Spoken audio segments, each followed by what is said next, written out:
প্রিয় দর্শক, স্বাগত জানাচ্ছি আগামীর বাংলাদেশ অনুষ্ঠানে। আশা করি আপনারা ভালো আছেন, সুস্থ আছেন। আলোচনার শুরুতেই চলুন পরিচিত হয়ে নেই আমাদের আজকের দুজন অতিথির সঙ্গে। আজকে আমাদের দুজন অতিথি বিশ্ববিদ্যালয়ের শিক্ষক। একজন হলেন professor Saeed Ferdous, pro vice chancellor, উন্মুক্ত বিশ্ববিদ্যালয়। আরেকজন হলেন মেজবাউল আজম সওদাগর, চেয়ারম্যান, রাষ্ট্রবিজ্ঞান বিভাগ, জগন্নাথ বিশ্ববিদ্যালয়। আপনাদের দুজনকেই স্বাগত। প্রফেসর সাইদ,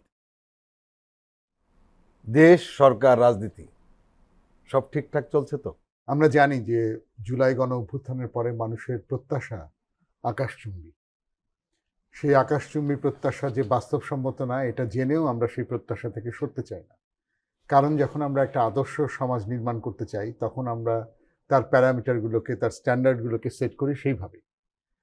ফলে আমরা সত্যি সত্যি সংস্কার চাই এবং আমূল সংস্কার চাই। আমরা কোনোভাবেই নতুন নামে পুরনো ব্যবস্থাকে, পুরনো বন্দোবস্তকে ফিরিয়ে আনতে চাই না। কিন্তু অন্তর্বর্তীকালীন সরকার দায়িত্ব নেবার পর থেকে একটা লম্বা সময় ধরে আমরা দেখছি যে আসলেই এই কাজটা নানা কারণে, কতগুলো বাস্তবসম্মত কারণে কঠিন হয়ে গেছে। জুলাই অভ্যুত্থানে, দীর্ঘ জুলাইয়ের যে দমন পীড়নের যে সময়, সেখানে রাষ্ট্রীয় বাহিনী এবং এজেন্সিগুলো, বিশেষ করে পুলিশ বাহিনী এবং অন্যান্যরাও যেভাবে সম্পৃক্ত হয়েছিল, তাদের উপর জনগণের আস্থা স্থাপন করা এবং তাদেরও নিজেদের আত্মবিশ্বাস ফিরে পাওয়া এবং জনগণের সাথে একটা আস্থার সম্পর্কে ফিরে যাওয়া খুবই কঠিন হচ্ছে। এখন ধরুন, আইন শৃঙ্খলা পরিস্থিতি নিয়ন্ত্রণের জন্য এই বাহিনীগুলোর মাঠে থাকাটা খুব গুরুত্বপূর্ণ, বিশেষ করে পুলিশ বাহিনীর ক্ষেত্রে। এবং পুলিশ বাহিনীর ক্ষেত্রে সীমাহীন দলীয়করণের খবর আমরা জানি, এবং যে কারণেই সেই দলীয়করণের নগ্নতম চেহারা আমরা দেখেছি জুলাই আগস্টের সময়। এখন সেইটা হচ্ছে সবচেয়ে দুশ্চিন্তার, যে পুলিশ বাহিনীকে রিপ্লেস করবার মতো, সেনাপ্রধান কিছুদিন আগে তার একটা বক্তব্যে বলেছেন যে সেনাবাহিনীতে তিনি ফোর্স এমপ্লয় করতে পারেন 30,000, আর 30,000 থাকে ক্যান্টনমেন্টে। এখন ওই 30,000 আবার ক্যান্টনমেন্টে ফিরবে, আরেক 30,000 আসবে, তার মানে 30,000। কিন্তু আসলে তো মাঠে আমাদের দরকার আরো বহু বিরাট সংখ্যার মানুষের। তাহলে কিভাবে এই আইন শৃঙ্খলা পরিস্থিতি নিয়ন্ত্রণে থাকবে? ফলে দেখা যাচ্ছে আমরা সব কিছু, এর আগে ছিল দ্রব্যমূল্য ইত্যাদি ইত্যাদি, এখন দ্রব্যমূল্য, সিন্ডিকেট ইত্যাদি ইত্যাদি, ধরুন ব্যাংক দখল, চ্যানেল দখল, সেগুলো তো একদিকের ঘটনা। কিন্তু দৈনন্দিন যে আইন শৃঙ্খলা পরিস্থিতি, এটা কোনোভাবেই ঠিকঠাক বার্তা দিচ্ছে না। সাম্প্রতিক সময়গুলোতে খোদ ঢাকা শহরেই এমন কতগুলো ঘটনা ঘটেছে, ঢাকা শহরের প্রাণকেন্দ্রে এমন কতগুলো ঘটনা ঘটেছে, যেটা যে কোনো সভ্য দেশে ঘটলে সেটা দুশ্চিন্তার। মানে এটা এরকম ঘটনা ঘটা মানে হচ্ছে এখানে রাষ্ট্র অকার্যকর হয়ে পড়েছে বা রাষ্ট্রের প্রতিষ্ঠানগুলো কাজ করছে না বলে মনে হচ্ছে। এই সরকার কোনো জনগণের ভোটে নির্বাচিত সরকার না, কিন্তু জনগণের প্রত্যাশার মধ্যে দিয়ে সরকার তৈরি হয়েছিল, গণ অভ্যুত্থানের মধ্যে দিয়ে সরকার তৈরি হয়েছিল। এই সরকারের প্রতি রাজনৈতিক দলগুলোর যে নিঃশর্ত সমর্থন প্রয়োজন ছিল, সেই সমর্থনের ক্ষেত্রে আমরা মনে হচ্ছে যে ব্যাপারটা যেন ঠিকঠাক মতো চলছে না। কোথাও রাজনৈতিক দলগুলোর সাথে সরকারের একটা দূরত্ব থেকে যাচ্ছে। এটা কি সরকারের দিক থেকে উদ্যোগের ঘাটতি, নাকি রাজনৈতিক দলগুলো তাদের পুরনো চিন্তা চেতনা থেকে বের হতে পারছে না? কেননা আমরা অভ্যুত্থানের পর মুহূর্তে আমরা জেনেছিলাম যে ছাত্রদের তরফ থেকে, যারা কিনা আন্দোলনের অগ্রসেনানী, তাদের তরফ থেকে একটা আহ্বান ছিল, সেটা ছিল জাতীয় সরকার গঠনের। কিন্তু রাজনৈতিক দলগুলো তখন সেটাতে সাড়া দেয়নি, জাতীয় সরকার গঠন হয়নি, সেই ট্রেন ছেড়ে দিয়েছে। কিন্তু দেশের সার্বিক পরিস্থিতি, এরপর আরেকটা ঘটনা ঘটলো, সেটা হলো জুলাই প্রক্লেমেশন। সেটা কিন্তু রাজনৈতিক দলগুলো গ্রহণ করলো না। জুলাই প্রক্লেমেশনের ঘটনাটা রাজনৈতিক দলগুলো গ্রহণ করলো না, এবং সে কারণে এটাকে নতুন করে চিন্তা করতে হলো বা নতুন করে ভাবতে হলো। তো এই পুরো পরিস্থিতিটা আমার মনে হয় যে বাংলাদেশ একটা এমন একটা অভূতপূর্ব, শব্দটা বাংলায় আমরা যেরকমভাবে ব্যবহার করি, এটা হচ্ছে সেই মুহূর্ত। আসলে বাংলাদেশে এটা একটা অভূতপূর্ব সময় যাচ্ছে। একটা বড় গণ অভ্যুত্থান হয়েছে, মানুষের অনেক প্রত্যাশা, কিন্তু সেই প্রত্যাশা অনুযায়ী অ্যাক্ট করবার মতো যেন সরকারকে আমরা দেখতে পাচ্ছি না। সরকারের চেষ্টার কোনো ত্রুটি আছে এটা আমার মনে হয় না, দক্ষতার ঘাটতি থাকতে পারে। সেই দক্ষতার ঘাটতি পূরণের জন্য সরকার করণীয় করছে কিনা, যেটা আমি এর আগে আপনার এই অনুষ্ঠানে বলেছি, অন্যত্র বলি, সবসময়ই বলি, সেটা হচ্ছে যে সরকারের রাজনৈতিক প্রজ্ঞার, সরকারের যে ব্যক্তিবর্গ আছেন, তাদের হয়তো গভর্নেন্স নিয়েও ধারণা আছে একরকমের, তাদের হয়তো সিভিল সোসাইটি নিয়ে একটা ভালো, সিভিল সোসাইটির ব্যাপারে তাদের একটা ভালো বোঝাপড়া আছে, তারা হয়তো আইন কানুন কেতাব ভালো বোঝেন, কিন্তু রাজনৈতিক প্রজ্ঞার একটা অভাব আছে।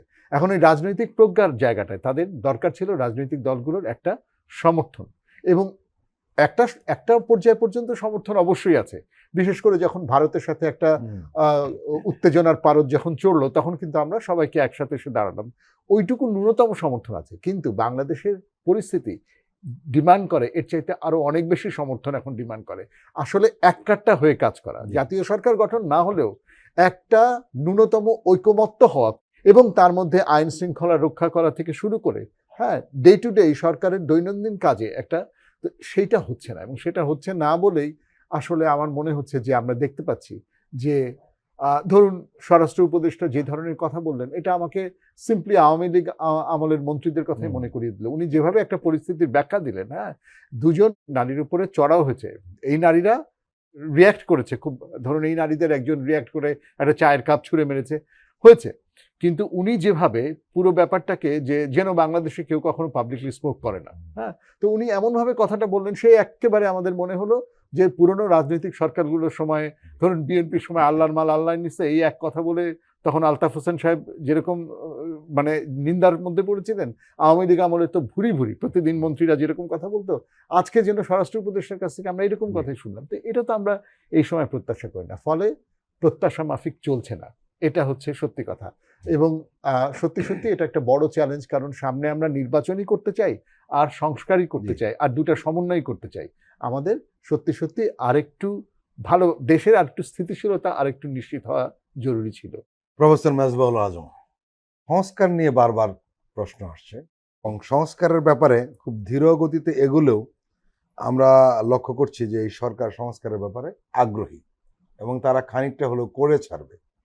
এবং আমরা সেটাই লক্ষ্য করলাম, যুক্তরাষ্ট্রভিত্তিক মানবাধিকার সংগঠন রাইট টু ফ্রিডমের প্রতিনিধিরা যখন প্রফেসর ইউনূসের সঙ্গে দেখা করেন, সেই সময় এই বিষয় নিয়ে তাদের মধ্যে আলোচনা হয়, এবং সেই আলোচনায় একটা কথা উনি বলেছেন যে যদি সবাই একটা ঐক্যমতে পৌঁছে, তাহলে যে সুপারিশগুলো আসবে কিছু অংশ এই সরকার বাস্তবায়ন করে, বাকিগুলো রেখে যাবে, এটা একটা পজিটিভ দিক। আরেকটা কথা, ওই প্রতিষ্ঠান রাইট টু ফ্রিডমের যে প্রেসিডেন্ট উইলিয়াম বি মাইলাম, আমরা তাকে চিনি, বাংলাদেশের রাষ্ট্রদূত ছিলেন আমেরিকার, উনি কিন্তু একটা কথা বলেছেন যে জুলাই অভ্যুত্থান বাংলাদেশে ব্যাপক সংস্কার ও একটি সত্যিকারের গণতন্ত্র প্রতিষ্ঠার জন্য বড় সুযোগ এনে দিয়েছে। এখন প্রশ্ন হলো যেটা, যে জুলাই চার্টার যদি হয়, তাহলে উনি বাস্তবায়নের পদ্ধতিটা বলেছেন যে কিছু কিছু সুপারিশ উনি করে যাবেন আর কিছু রেখে যাবেন। এখন প্রশ্নটা হলো জুলাই চার্টারে আদৌ হবে কিনা। এই উদ্ধৃতিগুলোর একটা সিগনিফিকেন্স আছে। সিগনিফিকেন্স হচ্ছে এটাই যে বাংলাদেশের যে সংস্কার প্রক্রিয়া নিয়ে যে কথাবার্তাগুলো হচ্ছে, এই সংস্কার প্রক্রিয়াটার সাথে এই বৈদেশিক বড় বড় কিছু শক্তির যে ব্যাপক সমর্থন রয়েছে, এটা এই উদ্ধৃতিগুলোর মধ্যে দিয়ে বোঝা যাচ্ছে। কারণ উইলিয়াম বি মাইলাম হচ্ছে আমেরিকার সবচেয়ে গুরুত্বপূর্ণ এবং প্রভাবশালী কতগুলো থিঙ্ক ট্যাঙ্কের সাথে উনি জড়িত আছেন। তো তার মুখ থেকে এ ধরনের কথার অর্থ হচ্ছে যে তারা সংস্কার চাচ্ছেন, বাংলাদেশের ডেমোক্রেসির ডেভেলপমেন্ট তারা চাচ্ছেন, ডেমোক্রেসির ইনস্টিটিউশনালাইজেশন তারা চাচ্ছেন। আর জুলাই অভ্যুত্থানের দিকে যদি তাকান, এর সিগনিফিকেন্স কিন্তু শুধু আমরা বাংলাদেশ না, আমার কাছে কেন যেন মনে হচ্ছে যে আমাদের পলিটিক্যাল পার্টিগুলোর মধ্যেই জুলাই অভ্যুত্থানের সিগনিফিকেন্সটা বোঝার একটা ঘাটতি পরিলক্ষিত হচ্ছে।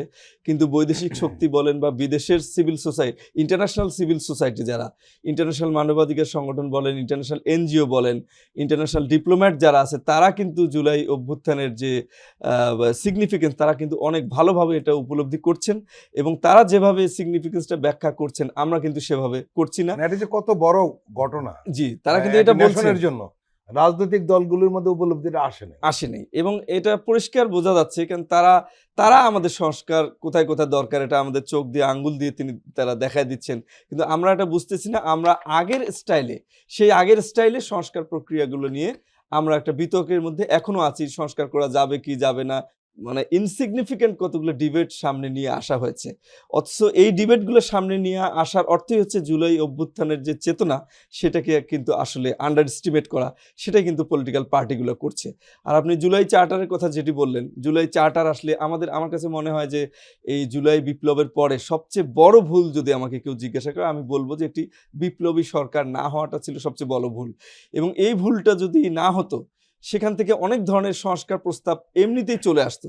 এবং আপনি এখন যে সমস্যাগুলো ফেস করছেন, আপনি ল অ্যান্ড অর্ডার বলেন, তারপরে গভর্নেন্সের যে ছোট ছোট অন্য অন্য প্রবলেমগুলো আমরা ফেস করছি, তারপর সংস্কার নিয়ে যে ডিবেটগুলোর মধ্যে যে আমরা ঢুকে গেছি, এটা যদি বিপ্লবী সরকার হতো, একটা ডিবেটও আমাদের সামনে আসতো না, একটা প্রবলেমও আমরা ফেস করতাম না, যেটা কন্টিনিউয়াস গভর্নমেন্টকে খুব চ্যালেঞ্জের মুখে পড়তে হচ্ছে এগুলো ফেস করার জন্য। এখন বিষয়টা হচ্ছে জুলাই চার্টার হবে কিনা। জুলাই চার্টার হওয়ার জন্য প্রফেসর ইউনূস খুব চমৎকার একটা মুন্সিয়ানার পরিচয় দিয়েছেন বলে আমার কাছে মনে হচ্ছে। তিনি বলটা পলিটিক্যাল পার্টির উপর ছেড়ে দিয়েছেন এবং তিনি এমনভাবে একটা চার্ট তৈরি করেছেন যে সংস্কারগুলোর নাম লেখা হবে সেখানে, এবং সংস্কার বিষয়ে মতামত চেয়ে যে মতামত চান যে হ্যাঁ এটা রাজি আছি, পৌঁছে গেছে, রাজি আছি বা রাজি নাই, বা কতটুকু চাই বা কতটুকু চাই না, এটা তিনি জনগণের সামনে তিনি ওপেন করে দিবেন। সেটা করার মধ্য দিয়ে হলো কি, এটা করার মধ্য দিয়ে রাজনৈতিক দলগুলো একটা প্রচন্ড ধরনের চাপের মধ্যে কিন্তু পড়ে গিয়েছে। তো এই জায়গা থেকে আমি ক্রেডিটটা প্রফেসর ইউনূসকেই আমি দিব যে তিনি এমনভাবে বলটা পলিটিক্যাল পার্টির উপরে তিনি ছেড়ে দিয়েছেন। এখন পলিটিক্যাল পার্টিগুলো যদি এই সংস্কার নিয়ে কোনো ধরনের ষড়যন্ত্র করে, কোনো ধরনের অসহযোগিতা করে, এটা কিন্তু জনগণের সামনে উন্মুক্ত হয়ে যাবে এবং এটার একটা ফলাফল কিন্তু জনমতের উপর কিন্তু নিশ্চিতভাবেই এটা পড়বে। জনগণ কিন্তু স্পষ্টভাবে বলবে, কারণ জনগণ কিন্তু সংস্কারগুলো চায়। আপনি একটা সার্ভে করে দেখতে পারেন, দল মত নির্বিশেষে সংস্কারগুলো কিন্তু চায়। কারণ দীর্ঘদিনের মানুষের এই যে ভোগান্তি, এই যে ফ্যাসিবাদী শাসনের যে জুলুম, এগুলোর মধ্য দিয়ে মানুষ কিন্তু বুঝতে পেরেছে যে তাদের কোন কোন জায়গায় সংস্কার দরকার। একটা চায়ের দোকানের আপনি খেয়াল করবেন, গ্রামে একটা চায়ের দোকানেও কিন্তু সংস্কার নিয়ে আলোচনা হচ্ছে, কোথায় কোথায় সংস্কার দরকার এটা নিয়ে কিন্তু আলোচনা হচ্ছে।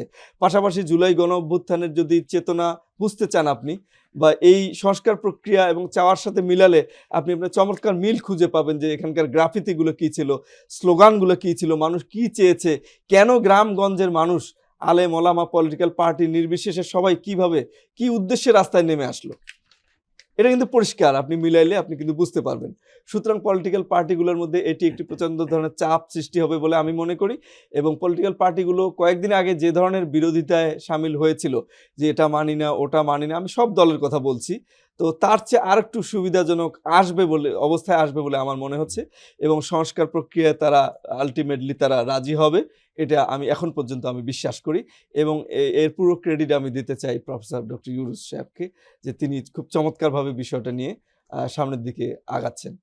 প্রফেসর সাঈদ, মেজবাহুল আজম সওদাগর উনি আশাবাদ ব্যক্ত করেছেন এবং উনি বললেন যে রাজনৈতিক দলের উপর একটা চাপ তৈরি হয়েছে এবং প্রফেসর ইউনূস খুব ধীরে এগোচ্ছেন সংস্কারের দিক থেকে, কিন্তু সার্বিক বিবেচনা বা তার কার্যক্রম দেখে মনে হচ্ছে জুলাই চার্টারটা উনি করেই ছাড়বেন। আপনার কি মনে হয়?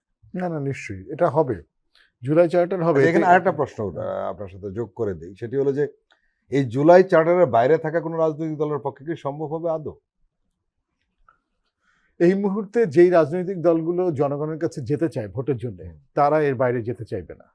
তার স্ট্র্যাটেজিক্যালি এটা তারা আর করতে পারবে না, ফলে এইটা তারা করবে না। এটা হবে, জুলাই চার্টার হবে। রাজনৈতিক দলগুলো যে সরকারের ব্যাপারে আস্থা নাই, তার একটা সম্ভবত অনুক্ত অথবা আধা উক্ত ব্যাপার হচ্ছে জাতীয় নাগরিক পার্টির যে আত্মপ্রকাশ এবং তার সাথে সরকারের যে অ্যালাইনমেন্ট, এইটাকে রাজনৈতিক দলগুলো, এক্সিস্টিং রাজনৈতিক দলগুলো সম্ভবত সন্দেহের চোখে দেখে। কারণ কিংস পার্টি কথাটা খুব পপুলার পরিসরে ব্যাপকভাবে আলোচিত হয়েছে এবং এটা রাজনৈতিক দলগুলোর মুখপাত্ররাও নানা জায়গায় ব্যবহার করেছেন। তারা বলতে চাইছেন যে এখন বন্ধ হয়ে গেছে, হ্যাঁ শব্দটা বন্ধ হয়েছে, শব্দটা এখন বলা হচ্ছে না, কিন্তু ধরেন এটা তো ইয়ে ছিল। ফলে তাদের একটা জিনিস তারা ধরে নিচ্ছেন যে সরকার সম্ভবত তার একটা নিজের রাজনৈতিক পক্ষ তৈরি করতে যাচ্ছে এবং ফলত তারা ওই পক্ষের বাইরে পড়ে যাচ্ছে এবং যে কারণে একটা বিরোধিতা এবং একটা দূরত্বের ব্যাপার। কিন্তু এই মেজবা সাহেবের কথার সাথে আমি একমত এইখানে যে ডক্টর ইউনূস এটা আসলে খুবই দক্ষতার সাথে খুবই কৌশলী একটা চাল দিয়েছেন। সেটা হচ্ছে যে তিনি সংস্কার কমিশন ইন্ডিপেন্ডেন্ট কমিশনগুলো এবং আপনার শ্বেতপত্র কমিটি তারা সমস্ত কিছু করেছে। এবারে এইগুলো রাজনৈতিক দলগুলোকে দিয়ে দেওয়া দিয়ে দেওয়া হয়েছে এবং তাদের কাছ থেকে ফিডব্যাক চাওয়া হচ্ছে। তারা সেই ফিডব্যাক দেবে। ফিডব্যাক তো দিতেই হবে এবং ফিডব্যাক দিতে গেলে তো জনগণের কাছেও প্রকাশ্য হবে যে কি ফিডব্যাক আসলো। তো ফলে রাজনৈতিক দলগুলোর এক ধরনের এখানে অ্যাকাউন্টেবিলিটি তৈরি হয়ে যাচ্ছে, চাক বা না চাক। তো সেই কারণে আমার মনে হয় যে এটা একটা ভালো প্রসেস। হ্যাঁ, কিছু কম বেশি হতে পারে যে রাজনৈতিক দলগুলো চাইতে পারে, যেহেতু তাদের কাছে এখনো কোনো দলের কাছে যেহেতু নির্বাচন, বিএনপি জামাত, হ্যাঁ বিশেষ করে বিএনপির কাছে যেহেতু নির্বাচন এখন প্রায়োরিটি, তারা হয়তো চাইবে যে ন্যূনতম সংস্কার এখন হবে, পরবর্তীতে বাকিটা রাজনৈতিক সরকার আসলে করবে। কিন্তু ওই যে আমরা এর আগেও বলেছি যে 90-এর অভিজ্ঞতা আমাদের ভালো না। 90-এ কিন্তু ক্ষমতায় আসার পরে বিএনপি ডিসরিগার্ড করেছে সমস্ত ওইতে। ফলে এখন আপনি সই করে গেলেন, পরে ক্ষমতায় সেটা ডিসরিগার্ড করলেন, এটা কোনো মানে অসম্ভব কোনো ঘটনা না। ফলে বাংলাদেশের মানুষ কিন্তু চাইবে যে মৌলিক সংস্কার বা গুরুত্বপূর্ণ কিছু সংস্কার এখনই হয়ে যাক। এগুলো রাজনৈতিক দলগুলোর আশায় আমরা না সরকারি করে যাক, এই বর্তমান সরকারের হাতে কিছু ন্যূনতম সংস্কার হোক, এটা মানুষ চাইবে। সেইখানে রাজনৈতিক দলগুলোর সাথে তাদের এই চাওয়ার একটা পার্থক্য তৈরি হবে কিনা এবং সেখানে আসলে রাজনৈতিক দলগুলো কতটুকু পর্যন্ত ছাড় দেবে। ডক্টর ইউনূস একটা টাইম ফ্রেম দিয়েছেন, যেটা নিয়ে আমরা একসময় যতক্ষণ পর্যন্ত এই টাইম ফ্রেমটা দিচ্ছিলেন না ততক্ষণ পর্যন্ত কিন্তু রাজনৈতিক দলগুলোর থেকে এটা নিয়ে একটা উষ্মা ছিল, বিশেষ করে বিএনপির দিক থেকে, যে নির্বাচন যে হবে তার কোনো টাইম লাইন আমরা দেখছি না, তার কোনো রোড ম্যাপ আমরা দেখতে পাচ্ছি না। তো যখন কিনা এটা ঘোষণা হলো যে ডিসেম্বর থেকে, এই ডিসেম্বর অথবা সর্বোচ্চ হচ্ছে জুন, এটা কিন্তু এক ধরনের জবাব হয়ে গেল। এখন রাজনৈতিক দলগুলো ধৈর্য ধরে আছে। তারা যে স্ট্র্যাটেজিক্যালি খুব একটা সুবিধাজনক জায়গায় আছে তা তো না, কারণ তারা আসলে একই সাথে তাদেরকে সরকারের সাথে কমপ্লাই করতে হবে, আবার একই সাথে তাদেরকে নিজেদের রাজনৈতিক ভবিষ্যৎও তারা নিশ্চিত করতে চায়। তো এখন ওইটা হচ্ছে গুরুত্বপূর্ণ যে ডক্টর ইউনূস এই জুনের মধ্যে যা যা কিছু করে ফেলতে চান, ডিসেম্বর বা জুনের মধ্যে যা যা কিছু করে ফেলতে চান, সেটা তিনি কতটা আদায় করে নিতে পারবেন রাজনৈতিক দলগুলোর কাছ থেকে। কিন্তু কিছু তো সংস্কার হবে, বিশেষ করে নির্বাচন কমিশন সংস্কার, বিশেষ করে সংসদের কতগুলো যে মৌলিক, যে ফ্লোর ক্রসিং হোক কিংবা প্রধানমন্ত্রীর মেয়াদ হোক, এই কতগুলো জায়গাতে সংস্কার, এইগুলো অন্তত তো, অথবা আপনার একটা স্থায়ী সাংবিধানিক কাউন্সিল করে তার অধীনে সংবিধান সংশোধনের ব্যাপার, এগুলোর কিছু জিনিস তো এখন সুরাহা হতে হবে এবং সেই ব্যাপারে একটা ঐকমত্য আসতে হবে। ঐকমত্য যদি না আসে তাহলে রাজনৈতিক দলগুলো নিজেরা বিপদে একা পড়বে না, ঐকমত্যে না আসলে সারা দেশই বিপদে পড়বে। ঐকমত্যে না আসলে এই সরকারের, মানে আমি প্রায়শই একটা কথা নিজের ক্ষেত্রে বলতাম, আমি যখন ধরেন বিশ্ববিদ্যালয়ে কোনো প্রশাসনিক কাজে করতাম এবং আমি যদি আমার কলিগদের সহযোগিতা না পেতাম, তা আমি যে কথাটা বলতাম সেটা হচ্ছে যে বিশ্ববিদ্যালয়ে তো মেয়ের বিয়ে দিতে আসে নাই। হ্যাঁ, এটা আমার ব্যক্তিগত চাওয়া পাওয়ার কিছু নাই। ডক্টর ইউনূসের সরকার এখানে আছেন, উনি আসলে নিজের চাওয়ার জন্য এখানে আসেন নাই, এটা তো খুব স্পষ্ট, ওনারা বা এই সরকার।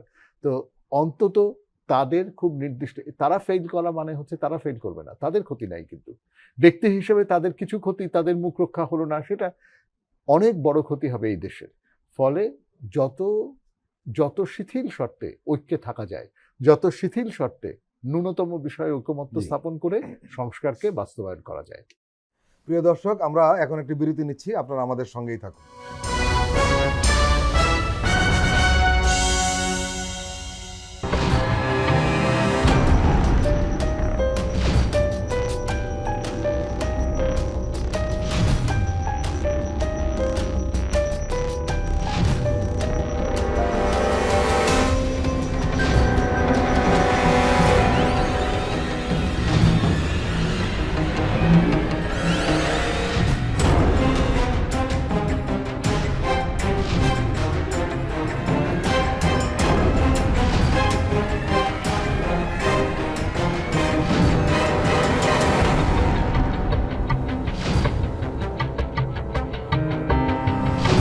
কেমন আছে অর্থনীতি দেখবেন প্রতি সোম ও মঙ্গলবার রাত 10:20।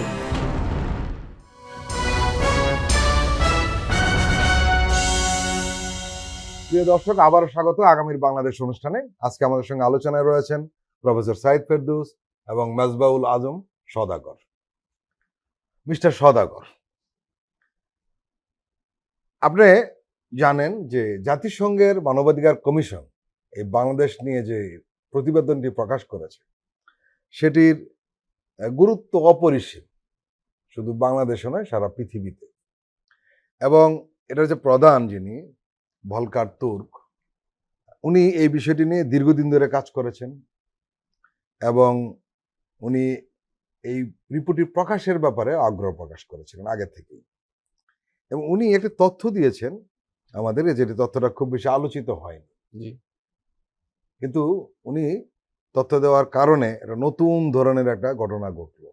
সেটি হলো বিবিসি ওয়ার্ল্ড সার্ভিসের হার্ট টক অনুষ্ঠানে এই ফলকার তুর্ক বলছেন যে বাংলাদেশের জুলাই আগস্টে ছাত্র জনতার আন্দোলন চলাকালে দমন পীড়নে অংশ না নিতে সেনাবাহিনীকে সতর্ক করার পর সরকার পরিবর্তন হয়েছে। এর মানে উনি বলতেছেন যে একটি প্রশ্ন করেছিল বিবিসির অনুষ্ঠানে যে এখন জাতিসংঘ তো ক্ষমতা নেই, ক্ষমতাহীন। জাতিসংঘ যে ক্ষমতা রয়েছে সেটি প্রমাণ করার লক্ষ্যে এই বাংলাদেশের প্রসঙ্গ বলেছে। এবং উনি বলেছেন যে আমি আপনাকে উদাহরণ দিচ্ছি যেখানে একটা গুরুত্বের সঙ্গে নেওয়া হয়েছিল। আমি গত বছরের বাংলাদেশের উদাহরণ দিচ্ছি। আপনি জানেন জুলাই আগস্টে যেখানে ছাত্রদের ব্যাপক বিক্ষোভ হয়, বাংলাদেশে তখন শেখ হাসিনা সরকারের আমলে ছাত্রদের আন্দোলন দমনে ব্যাপক নিপীড়ন চলছিল। উল্লেখ করে ভলকার তুর্ক বলেন যে তাদের জন্য বড় আশার জায়গা ছিল আসলে আমরা কি করি, জাতিসংঘে কি করে। তখন আমরা প্রকৃতপক্ষে সেনাবাহিনীকে সতর্ক করি, যদি তারা এতে জড়িত হয় তার অর্থ দাঁড়াবে তারা হয়তো আর শান্তিরক্ষী পাঠানো দেশ থাকতে পারবে না। আরেকটা কথা উনি বলেছেন যে যখন ক্ষমতার পট পরিবর্তন ঘটলো তখন প্রফেসর ইউনূস তাদেরকে ডাকলেন এবং বললেন যে আপনারা কাজ করেন এবং যা ঘটেছে সেটা উল্লেখ করেন, সেটা দেখেন। এবং তারা সেই কাজটি করেছেন। এবং উনি এটাও বলেছেন যে তারা যখন বাংলাদেশে এসছে এবং সহযোগিতা করে ছাত্ররা, এবং তারা কৃতজ্ঞতা প্রকাশ করেছে। এবং আমরা পরবর্তীতে দেখলাম যে জাতিসংঘের সেই বহুল আলোচিত প্রতিবেদন। এই সেনাবাহিনীর বিষয়টা কিন্তু এর আগে আসে। বিষয়টা আপনি কিভাবে দেখছেন? জুলাই অভ্যুত্থান যখন চলছিল তখন সাধারণ মানুষের মধ্যেও কিন্তু একটা পারসেপশন ছিল, কারণ মানুষের মধ্যে একটা পারসেপশন হচ্ছে মানুষ আর্মিকে ভালোবাসে এবং আর্মি কথাটা বলার একবার বললে 10 বার বলে যে দেশপ্রেমিক আর্মি। আপনি জানেন যে জুলাই অভ্যুত্থানের সময় আর্মির ভূমিকাটা যখন একটু প্রশ্নবিদ্ধ হচ্ছিল তখন মানুষের প্রচণ্ড মন খারাপ ছিল এবং মানুষ প্রচণ্ড হতাশায় ডুবে গিয়েছিল মানুষ, যে আর্মিও এই হাসিনার খুনি বাহিনীর সাথে আর্মি যোগ দিয়ে মানুষকে গুলি করছে, এরকম গুলির ছবিও আমরা ভিডিও ফুটেজও আমরা দেখেছিলাম। তখন মানুষের মধ্যে একটা হতাশা তৈরি হয়েছিল। এবং তার আগে আমরা কয়েক বছর থেকে দেখতাম যে যখনই 10 ডিসেম্বর আসতো বিশ্ব মানবাধিকার দিবস, মানুষ চেয়ে থাকতো যে এদিন জাতিসংঘ কি বলবে আমাদের উদ্দেশ্যে, বা কোনো আপনার স্যাংশন আসতেছে কিনা, বা জাতিসংঘের অন্য কোনো এমবার্গো আসতেছে কিনা। যখন আসতো না তখন কিন্তু মানুষ অনেকটা ফ্রাস্ট্রেটেড হয়ে যেত এবং এটা নিয়ে নানান ধরনের কথাবার্তা হতো আর কি। তখন একটা পর্যায়ে কিন্তু মানুষ আশা ছেড়ে দিয়েছিল যে না, কোথাও থেকে কোনো আসলে হেল্প আসবে না, যা কিছু করার আমাদেরকে করতে হবে। এই পারসেপশন থেকেই কিন্তু এখানে আন্দোলনটা চলছিল, মুভমেন্টটা মানে একেবারে ইগনাইটেড হচ্ছিল বারবার। এই পরিপ্রেক্ষিতে মানুষ যখন রাস্তায় নেমে আসলো তখন মানুষের প্রত্যাশা ছিল যে যে মিড লেভেলের আর্মি অফিসাররা আমাদের পাশে দাঁড়াবে। এবং 5 জানুয়ারি পর্যন্ত মানুষের মধ্যে এই পারসেপশনটাই ছিল যে উপর লেভেলের আর্মি অফিসাররা যাই করুক, মিড লেভেলের আর্মি অফিসারদের চাপে তারা একটা পর্যায়ে গভর্নমেন্টের পক্ষে অবস্থান নেওয়া থেকে সরে দাঁড়িয়েছে। এই ধরনের একটা পারসেপশন ছিল। এবং এই পারসেপশন থেকে আরেকটা পারসেপশন জন্ম নিল যে who is the master mind of this movement. তখন বিভিন্ন পলিটিক্যাল পার্টি এই অমুক তমুক সবাই দায়ী করছে, অমুক মাস্টার মাইন্ড, অমুক মাস্টার মাইন্ড, অমুক না হলে এটা হতো না। এই যে নিয়ে একটা বড় ধরনের বিতর্ক তৈরি হয়ে গেছে। আমাদের যে অনৈক্যটা তৈরি হলো, এই অনৈক্যের মূল কিন্তু এই মাস্টার মাইন্ড, কারণ বিভিন্ন জন বিভিন্ন ধরনের দাবি নিয়ে আসছিল আর কি। তো এই দাবিগুলো এবং বিতর্কটার মধ্যে একটা আঘাত হানলো এই নতুন এই তথ্য আমরা যেটা পেলাম, সেটা হচ্ছে জাতিসংঘ থেকে এটা বলা হয়েছিল যে যদি আর্মি তার অবস্থান পরিবর্তন না করে এবং নিপীড়কদের পক্ষে দাঁড়ায় তাহলে শান্তিরক্ষী বাহিনী থেকে তাদের নাম কেটে দেয়া হতে পারে। তো এখন এটা জাতিসংঘের মানবাধিকার বিষয়ক হাই কমিশনার এই কথাটি বলার পরে এটা তো আর অবিশ্বাস করার কোনো কারণ নেই। তাহলে আমরা এখন বুঝলাম যে আর্মি মূলত এই জায়গা থেকে আর্মি আসলে পিছু হটে যায় এবং জনগণের পক্ষে কি অবস্থান নেয়। সুতরাং এটার বিরাট একটা গুরুত্ব এবং আমাদের ভবিষ্যৎ এই ন্যারেটিভ তৈরির ক্ষেত্রে এই জুলাই গণ অভ্যুত্থানের যে ন্যারেটিভ তৈরি হবে, এই তথ্যটা এখানে খুব গুরুত্বপূর্ণ একটা নিশ্চয়ই, ভূমিকা পালন নিশ্চয়ই। করবে আর কি। এবং মাস্টার মাইন্ডের বিতর্কটা আশা করি আর থাকবে না আর কি, যে কে মাস্টার মাইন্ড আসলে, এটি একটি বিষয়।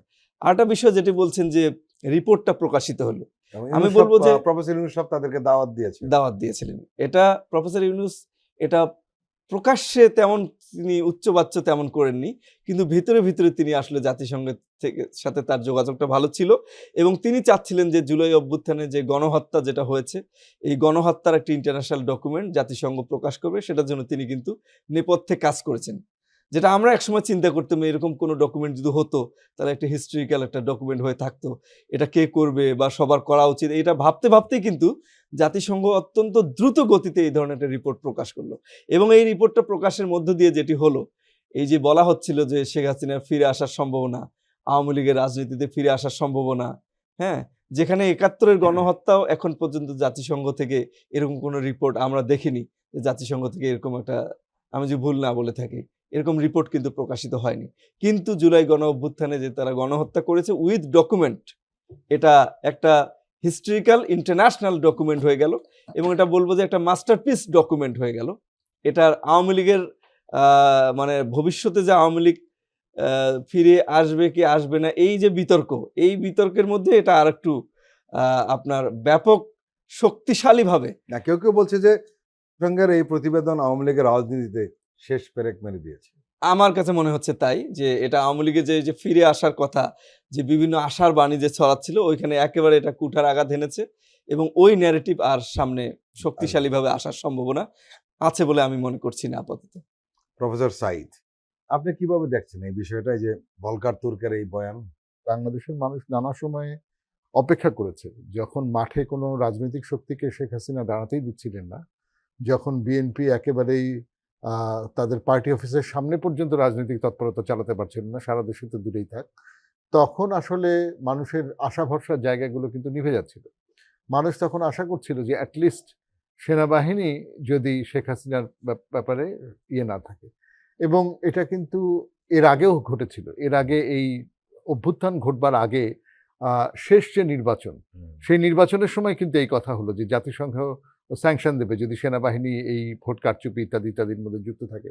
তখন আপনার মনে আছে কিনা, ডয়চে ভেলে থেকে সম্ভবত একটা রিপোর্ট হলো এবং যেটা পরে ঢাকার মিডিয়াও সেগুলোকে শেয়ার করলো। সেটা হচ্ছে যে আপনার আর্মির উপরে স্যাংশন যে আসলে সহসা জাতিসংঘ থেকে আসবে না।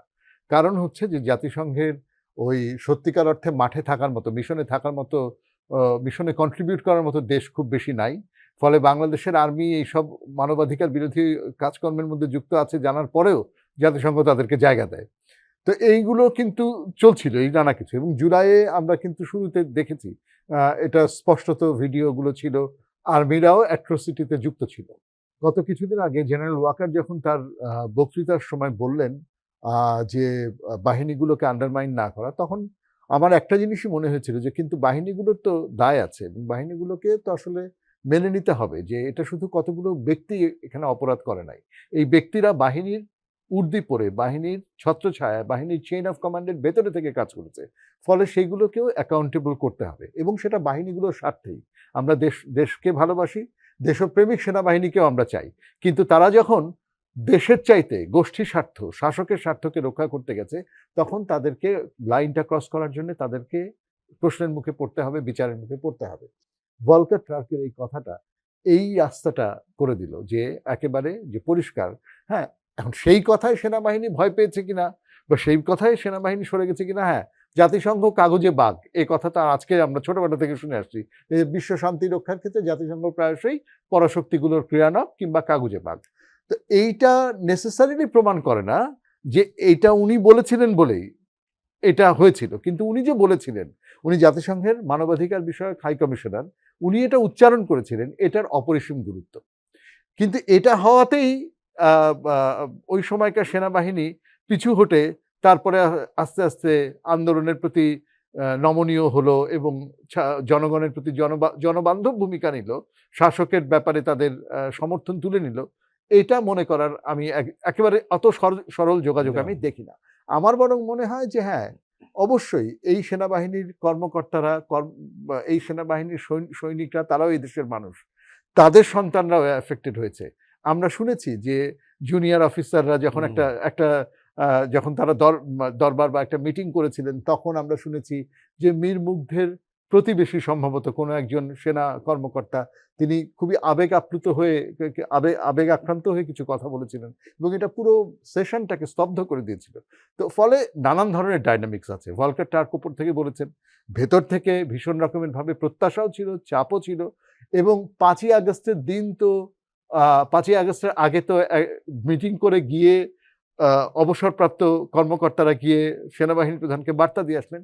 নানা কিছু একসাথে ঘটেছিল, কিন্তু যা কিছুই ঘটুক না কেন, যে কারণেই ঘটুক না কেন, ভলকার টার্কের এই বলার গুরুত্ব বাংলাদেশের এই জুলাই অভ্যুত্থানের ইতিহাসের একটা গুরুত্বপূর্ণ জায়গা হয়ে থাকলো। ঠিক যেমন করে কিনা তাদের রিপোর্টটা, এই রিপোর্ট আমাদেরকে বলে দিল যে হ্যাঁ, মানে মানতে হবে, আমরা শুধু রেটোরিক বলি, বাঙালির রেটোরিক বলার একটা এমন দেশটি কোথাও খুঁজে পাবে না, তুমি এটা রেটোরিক বলার ব্যাপার আছে, কিন্তু না, জুলাই অভ্যুত্থানে যে সত্যি সত্যি এত বড় ঘটনা ঘটেছিল সেইটা অন্তত ভলকার টার্কের রিপোর্ট নিশ্চিত করলো।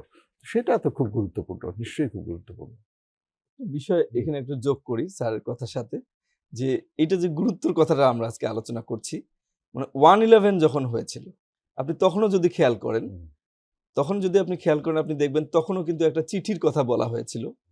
ইউএনডিপির আবাসিক প্রতিনিধি রেনেটা লকডেসালিয়ান, তার অফিস থেকে প্রকাশিত একটা চিঠিতে বলা হয়েছিল যে যদি এইভাবে একটা নির্বাচন করতে যায় তাহলে জাতিসংঘ শান্তিরক্ষী বাহিনী থেকে বাংলাদেশকে বাদ দেয়া হবে, এরকম একটা চিঠি কিন্তু তখন এসেছিল। পরবর্তী সময়ে কিন্তু আমার দেশ সম্পাদক এটা নিয়ে চ্যালেঞ্জ করেছিলেন, মাহমুদুর রহমান, এবং তিনি কিন্তু এটার অ্যান্সার যেটা পেয়েছিলেন যে ওই স্মারকে ওই তারিখে জাতিসংঘ সদর দপ্তর থেকে কোনো চিঠি ইস্যু করা হয়নি। সুতরাং জাতিসংঘতে অলওয়েজ একটা আসলে বাঘের মতোই বা কাগজে বাঘ, যেটাই আমরা বলি। এইখানে সুবিধা হয়েছে, উনি ভলকার তুর্ক তো বিবিসি ওয়ার্ল্ড সার্ভিস সাক্ষাৎকারে ডিরেক্ট বলেছেন।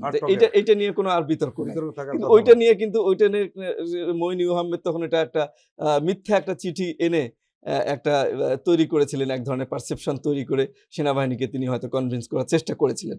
তো এইটা যে একটা খুব গুরুত্বপূর্ণ বিষয়, দুই জায়গাতেই এটা প্রমাণ করে আর কি।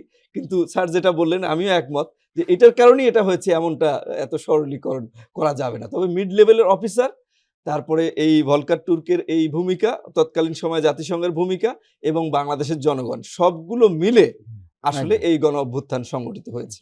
জনাব সওদাগর, এই গুমের ব্যাপারে সহযোগিতা করার আশাবাদ ব্যক্ত করেছেন এই ভলকার তুর্ক। বুধবার জেনেভায় একটা সংবাদ সম্মেলনে তিনি এই কথা বলেছেন, এবং উনি বলেছেন যে তারা এই গুমের বিষয়টি যত প্রযুক্তিগত সহযোগিতা লাগবে সেটা তারা করবেন। উনি স্পষ্ট বলেছেন এই ব্যাপারে জাতিসংঘ বাংলাদেশের পাশে রয়েছে।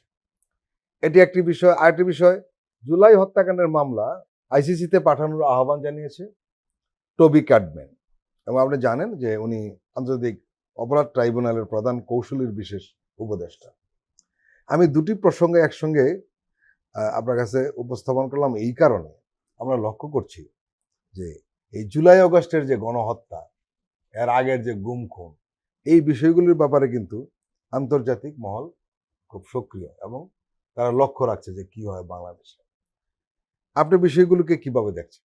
যে গুমের বিষয়টা আমরা বললাম, বা বাংলাদেশের যে প্রক্রিয়ায় গুম হয়েছে, আপনি বোধহয় গত দুদিন আগে যে আইসিটি যে প্রসিকিউটর তাজুল ইসলাম, তিনি একটা বক্তব্য দিয়েছেন যে কি ধরনের অ্যাট্রোসিটি সেখানে হয়েছে এবং কি ধরনের নির্যাতন নিপীড়ন করা হয়েছে গুমকারী ব্যক্তিদের সাথে।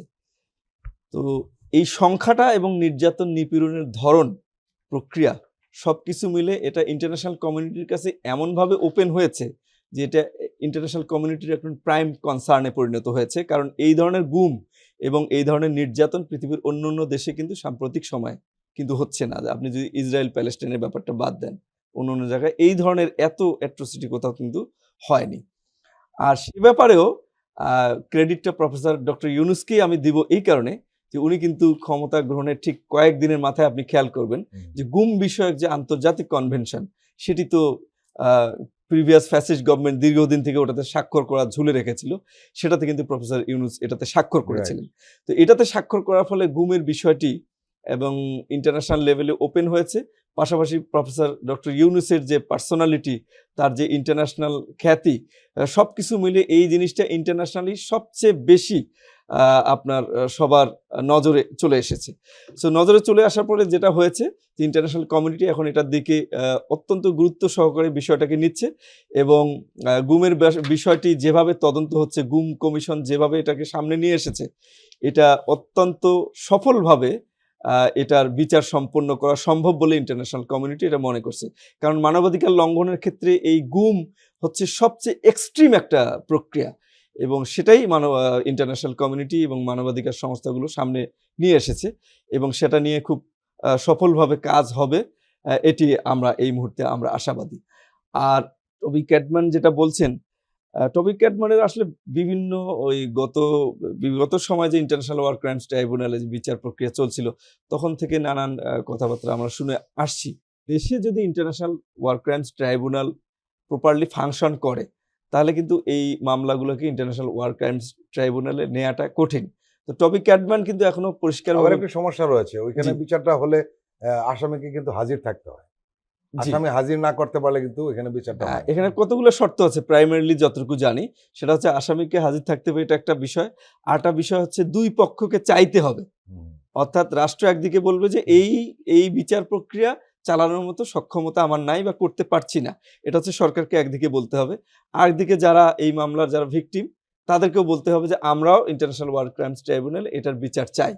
তো সবকিছু মিলে যদি মিলে যায় দেন এটা ইন্টারন্যাশনাল ওয়ার ক্রাইমস ট্রাইব্যুনালে এটা ট্রান্সফার করা সম্ভব।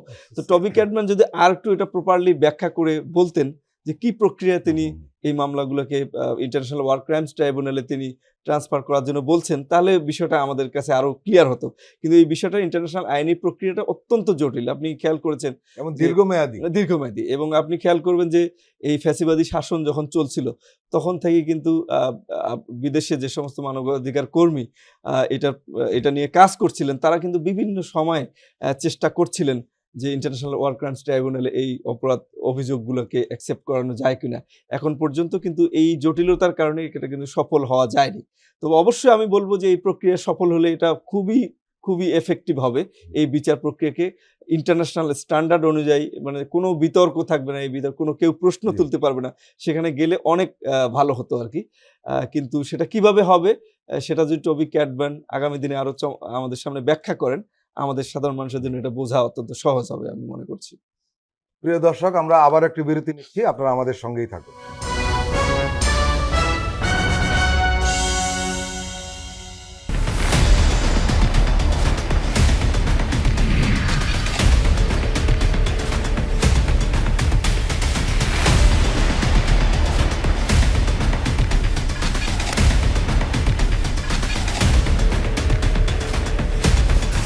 নিপীড়নের স্মৃতি, প্রযোজনা মোহাম্মদ হাসান রিয়াদ ও গোলাম মোর্শেদ।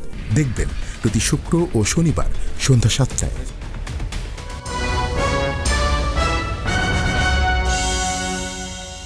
আবারও স্বাগত আগামীর বাংলাদেশ অনুষ্ঠানে। আজকে আমাদের সঙ্গে আলোচনায় রয়েছেন প্রফেসর সাইদ ফেরদৌস ও মেজবাউল আজম সওদাগর। প্রফেসর সাইদ ফেরদৌস, শিক্ষা প্রতিষ্ঠানে কিছু ঘটনা ঘটছে যেগুলো নিয়ে ব্যাপক আলোচনা হচ্ছে। পোশাক কেমন হবে, হিজাব নিকাব কেমন থাকবে, কিভাবে এটা পরিচালনা হবে ইত্যাদি নিয়ে ব্যাপক আলোচনা হচ্ছে। কিছু ঘটনাও ঘটেছে যে ঘটনাগুলো একেবারেই অনাকাঙ্ক্ষিত, অপ্রত্যাশিত এবং আমরা এই ধরনের ঘটনা আসলে দেখতে চাই না, কিন্তু ঘটেছে। এবং সেই ঘটনা যারা ঘটিয়েছে তাদেরকে নিয়েও নানান ধরনের বিতর্ক রয়েছে। এরা কারা? বিশেষ করে ঢাকা বিশ্ববিদ্যালয় উনাপড়া নিয়ে যে ঘটনা ঘটলো এবং পুলিশ তাকে ধরলো এবং শাহবাগ থানা থেকে যারা ছাড়িয়ে নিল, গোটা বিষয়গুলি কিন্তু উদ্বেগজনক। নিঃসন্দেহে উদ্বেগ প্রকাশ না করে আমরা থাকতে পারছি না। এবং ঢাকা বিশ্ববিদ্যালয় হিজাব নিকাব পরার জন্য একটা সিদ্ধান্ত নিয়েছে, ওকে ফাইন, যে সিদ্ধান্ত, এরকম সিদ্ধান্ত হলে কোনো সমস্যা হয় না, কিন্তু ঘটনা ঘটছে এবং ঘটে গেছে। গোটা বিষয়টিকে আপনি কিভাবে দেখছেন? গণ অভ্যুত্থানের মধ্যে নানান পক্ষ ছিল, নানান পক্ষ গণ অভ্যুত্থানে একসাথে যুক্ত হয়েছিল এবং লক্ষ্য ছিল যে ফ্যাসিস্ট সরকারকে ক্ষমতাচ্যুত করা। সেই লক্ষ্য অর্জন হয়েছে, কিন্তু তার মানে তো এই না যে রাজনৈতিক ভিন্নতার সময় যে মানুষজনরা পরস্পর একসাথে দাঁড়িয়েছিল তারা তাদের রাজনীতিকে জলাঞ্জলি দিয়েছে। ফলে শাসক চলে যাবার পরে যে ভ্যাকামটা তৈরি হয়েছে, আগামীতে ক্ষমতার লড়াই কিংবা আগামীতে কারা বাংলাদেশের গতিপথ নির্ধারণ করবে, সেইখানে আমার বক্তব্য কি হবে, সেখানে আমার এজেন্ডা কি হবে, ভিন্ন ভিন্ন পক্ষের এ ব্যাপারে এখানে স্পষ্ট। ডান বাম, হ্যাঁ, ইসলামপন্থা, হ্যাঁ, জাতীয়তাবাদী রাজনীতি, নানান রকমের মতবিভক্তি আছে, পরিচয় ভিত্তিক রাজনীতি। একটা জিনিস যদি সকলেই মনে রাখতেন, যে দেশটা সকলের এবং এখানে সকলের থাকা, সকলের সহাবস্থান নিশ্চিত করতে হবে। এগুলো যে কোনো ভদ্র সমাজে বলার দরকার হয় না, বা হয় কখনো কখনো। আমরা ইউরোপীয় ইয়েতে মাল্টিকালচারালিজমের পরিসরে দেখি যে মাইগ্রেন্ট জনগোষ্ঠীগুলো, হ্যাঁ, বিশেষ করে ধরেন মুসলিম সমাজ থেকে যারা গেছে ইউরোপে, তারা নানা সময় এই প্রসঙ্গগুলো অ্যাড্রেস করেছে, তুলেছে যে আমার হেরিটেজ, আমার কালচার, আমার রিলিজিয়ান যদি আমার মতো করে আমি প্র্যাকটিস না করতে পারি, আমি কেন হেডস্কার্ফ পরতে পারবো না? হ্যাঁ, যখন ফ্রান্সের পররাষ্ট্রমন্ত্রী বলেছে যে ফ্রান্সে থাকতে গেলে ফ্রেঞ্চ হতে হবে, হ্যাঁ, এবং তার মানে এখানকার ড্রেস কোড, এখানকার তো সেখানে তাদের পরিচয় এবং কৃষ্টি এবং ধর্ম এবং ঐতিহ্যের প্রসঙ্গকে অভিবাসী মানুষজন সামনে নিয়ে এসছে। কিন্তু এবার আসলেও সেগুলোকে তারা একটা সুশৃঙ্খল নিয়মের মধ্যে দিয়ে, এগুলো একটা নিয়মতান্ত্রিক পন্থা, এটার একটা সমাধান বের করে। প্রত্যেককে তার তার ন্যূনতম অধিকার নিশ্চিত করে বসবাস করতে দিতে হয়। রাষ্ট্রের অধীনে আমার সংখ্যা বেশি বলে আমার কথা থাকবে, আরেকজনের সংখ্যা কম বলে তার কথা থাকবে না। আমি যে ধর্ম পালন করি সেই ধর্ম থাকবে, অন্য ধর্ম থাকবে না। আমি যে রাজনৈতিক পরিচয়ের মানুষ, এগুলো থেকে তো আমাদের সরতে হবে। দুঃখজনক হলো যে এই গণ অভ্যুত্থানের পরেও সকলের দেশ গড়ার ব্যাপারটা আমরা কিন্তু দেখছি না। একদিকে যারা বামপন্থী, তাদের মধ্যে আমরা দেখছি যে সেই আশঙ্কাগুলো আছে যে চরম ডানপন্থা, ইসলামপন্থা দেশটাকে দখল করে নিলে, হ্যাঁ, তাহলে প্রগতির কি হবে, সেকুলারিজমের কি হবে, ইত্যাদি ইত্যাদি, ধর্মনিরপেক্ষতার কি হবে। এটা হচ্ছে একদিকে। ইসলামপন্থীদের দিক থেকে মনে হয়েছে যে এবারে এটা হচ্ছে তাদের ঐতিহাসিক মুহূর্ত, যা বাংলাদেশে কখনো তাদের জন্য হয় নাই। হ্যাঁ, লিবারেল ডেমোক্রেসির মধ্যে দিয়ে বামপন্থীরা, সেকুলাররা এতদিন জায়গাটাকে করে নিয়েছিল। এবার তাদের, হ্যাঁ, এখন তাদের মধ্যে ইসলামপন্থী তো কোনো হোমোজেনাস ক্যাটাগরি না, খিলাফতের দাবি আছে। হ্যাঁ, only Khilafah can give you security, only Khilafah can provide security. আমি এই আজকে আসতে গাড়িতে দেখছিলাম, বাস স্ট্যান্ডে লেখা আছে বিরাট বড় banner, only Khilafah can provide security. তো খেলাফতের দাবিদাররা আছে, যারা সামনে ব্যালটের লড়াইয়ে নামবে তেমন, হ্যাঁ, জামাতে ইসলামী আছে। চরমনায়ের পীর সাহেব বলছেন যে না, গ্রেফতার করা ঠিক হয়নি, ওনা ঠিক করতে বলার কারণে গ্রেফতার করতে বলা ঠিক হয়নি। নানান রকমের এজেন্ডা আছে। কিন্তু সবাই যেটা ভুলে যাচ্ছেন, সকলেরই যেটা মনে রাখা কর্তব্য, সেটা হচ্ছে আপনি আপনার রাজনীতি, আপনি আপনার মত প্রকাশ করতেই পারেন, কিন্তু আপনার মত আপনি অন্য কারো উপর চাপিয়ে দিতে পারেন না। কোনো সভ্য সমাজে এটা সম্ভব না, এটা হয় না। তো হয় না যেহেতু, আমার দেশে এটা হবে কেন? জাস্ট বিকজ আমি সংখ্যায় বেশি বলে, বাঙালি সংখ্যায় বেশি বলে অন্য জাতিগোষ্ঠীর অধিকারকে তাকে আমি জাতিগোষ্ঠী হিসেবে স্বীকারই করব না, তাকে আমি ক্ষুদ্র নৃগোষ্ঠী এই সেই বলে তাকে কর্নার করার চেষ্টা করব। আমি নিজে খুবই হেটারোসেক্সুয়াল বলে, হোমোসেক্সুয়াল প্র্যাকটিসের মানুষ যদি আপনার সমাজে থাকে, তাকে কি করবেন? আপনি ফাঁসি কাস্টে ঝুলাবেন?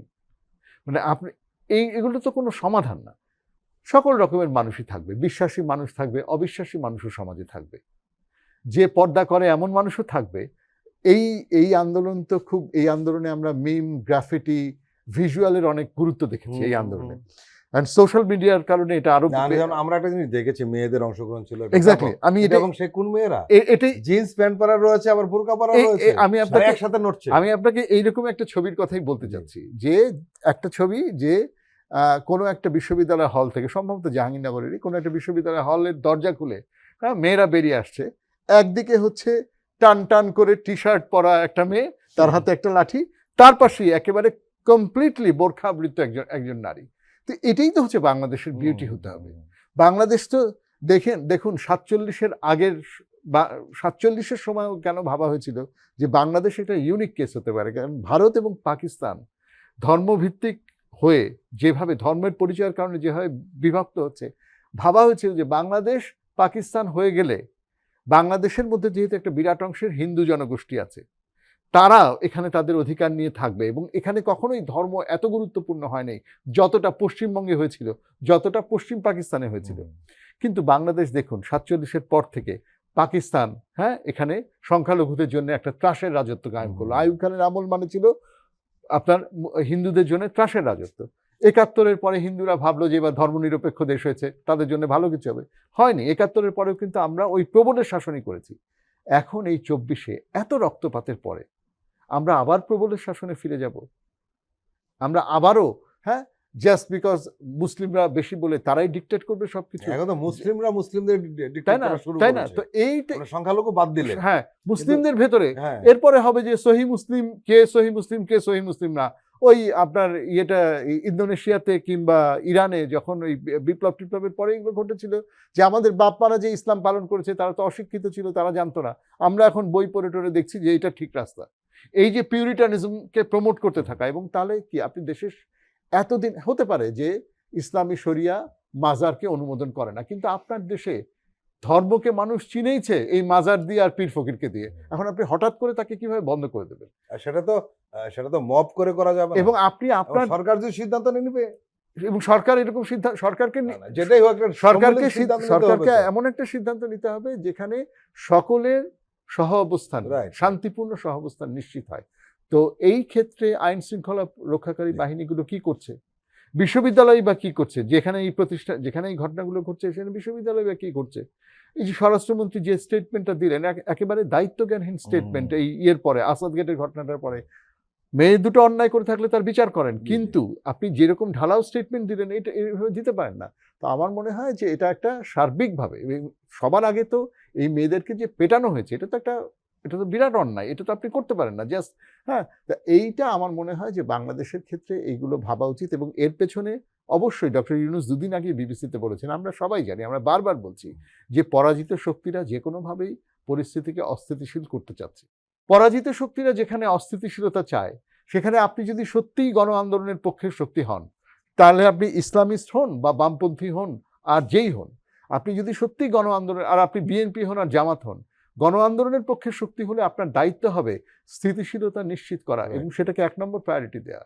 কারণ নেপথ্যে বহু লোক কাজ করছে এটাকে ডিস্টেবিলাইজ করার, এবং এইখানে সরকারের বাহিনীগুলোকেও স্বচ্ছ ভূমিকা পালন করতে হবে, সরকারের উপদেষ্টাকেও ক্রেডিবল কথা বলতে হবে। এটা আমাদের সবার দায়িত্ব। মাজিবুল আজম সওদাগর, আপনি কি বলবেন আমরা যে বিষয় নিয়ে কথা বলছিলাম? ইসলামিস্ট যারা তাদের মধ্যে যে এক ধরনের অ্যাগ্রেসিভ দেখা যাচ্ছে, এটা কিন্তু এই যে সেকুলারদের বাড়াবাড়ি থেকে এটা তৈরি। এখন সেকুলারদের বাড়াবাড়িটা কি? আপনি দীর্ঘ ১৫-২০ বছর যদি খেয়াল করেন পাস্ট, আপনি দেখবেন যে এই হিজাব নিকাব পরা মেয়েদেরকে বিশ্ববিদ্যালয়গুলোতে কিভাবে হেনাস্তা করা হয়েছিল। তখন কিন্তু বাংলাদেশের সুশীল সমাজ যারা, তখন কিন্তু কেউ এটার বিরুদ্ধে কথা বলেনি, যে এইভাবে ড্রেস যে তার অধিকার, বোরখা পরা যে তার অধিকার, নিকাব পরা তার অধিকার, বা না পড়া সেটাও তার অধিকার। এটা নিয়ে তখন কিন্তু কেউ কথা বলেনি। এখন আবার অনেকে এটা নিয়ে অনেক বেশি প্রতিক্রিয়া দেখাচ্ছে। কিন্তু এইটা তো এই ক্ষোভটা, ইসলামিস্টদের মধ্যে এই ক্ষোভটা তো ওই জায়গা থেকে উৎপত্তি। তারা এখন মনে করছে যে আমরা ওই যুগটা পার হয়ে এসেছি, এখন আমাদের একটা সময়। এই সেন্সটা তাদের মধ্যে কাজ করছে। এখন what should be the role of the government? Sir যেটা বললেন যে দেশটাকে, এখানে একটা প্রশ্ন রয়েছে, আপনি যেটা বলেছেন আমরা একমত, জি, কিন্তু ওই সময় যে আচরণটা হয়েছে এখন যদি তার বিপরীত আচরণ ওই রকমই হয়, তাহলে তো হলো না কিছু, তাহলে তো হলো না। এটাই আমি বলতে চাচ্ছি। তাহলে আজকের এই যারা এইটা ইসলামপন্থীদের মধ্যে যারা আজকে গায়ের জোরে এটা করতে চাবে, তাদের পরিণতি তাহলে একই তো হলো, হবে। ব্যাপারটা কিন্তু একই দাঁড়ানো।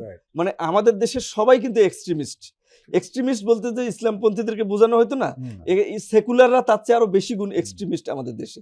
এই দুই এক্সট্রিমিস্টের কারণে আজকে এই অবস্থা। এখন যেটা করতে হবে, মানে আমি বলছি যে এটা এক ধরনের, এগুলো ফ্যাসিস্ট আচরণ, এবং এখন যারা করছে এটাও এক ধরনের ফ্যাসিস্ট আচরণ। তাহলে ফ্যাসিস্ট আচরণই যদি থাকলো, তাহলে আমাদের তো কোনো অ্যাচিভমেন্ট নাই আসলে। তাহলে এখন what the government should do, গভর্নমেন্টকে যেটা করতে হবে, স্যার যেটা বললেন, যে দেশটাকে আসলে সবার বানাইতে হবে, পোশাকের স্বাধীনতা থাকতে হবে। কেউ পড়তে চায় না, ওড়না পড়তে চায় না, থাক না সে ওইভাবে। যে পড়তে চায় সে পড়বে, যে বোরকা পড়তে চায়, নিকাব পড়তে চায় পড়বে। এই পোশাক নিয়ে কোনো বাড়াবাড়ি করা যাবে না। এর চেয়ে আরও অনেক গুরুত্বপূর্ণ ইস্যু আমাদের দেশ গড়ার জন্য পড়ে আছে, সেগুলোর দিকে নজর দিতে হবে। আর এই সেকুলার এক্সট্রিমিস্ট আর ইসলামিস্ট এক্সট্রিমিস্ট সবাইকে এখানে দেশ গড়ার চিন্তা করতে হলে সবাইকে নিজের ভুলগুলো থেকে বের হয়ে আসতে হবে। শুধু একপাক্ষিক দোষ দেওয়া হতো, সেকুলারদেরকে কেউ কখনো এক্সট্রিমিস্ট বলতো না। তারা যে কিভাবে এই দেশে রাজত্ব করেছে 15 বছর, এবং সাধারণ ধর্মপ্রাণ মানুষের মনে কিভাবে তারা আঘাত দিয়েছে, এবং ইসলাম দাড়ি টুপি দেখলে তাদের গায়ে আগুন জ্বলে যেত, এরকম একটা অবস্থা।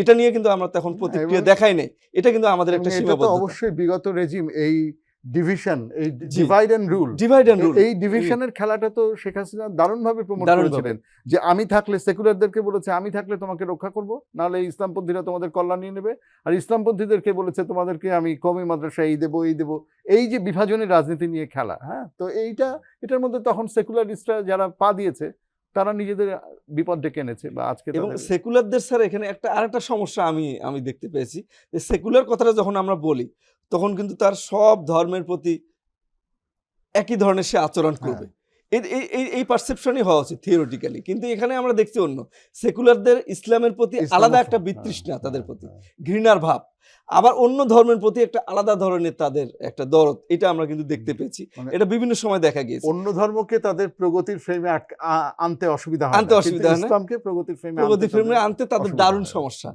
এই জায়গাগুলো থেকে কিন্তু সমস্যাগুলোর উৎপত্তি। সুতরাং সমস্যাগুলোর সমাধান করতে হলে আপনাকে কিন্তু এই বেসিক জায়গাগুলোতে আপনাকে হাত দিতে হবে।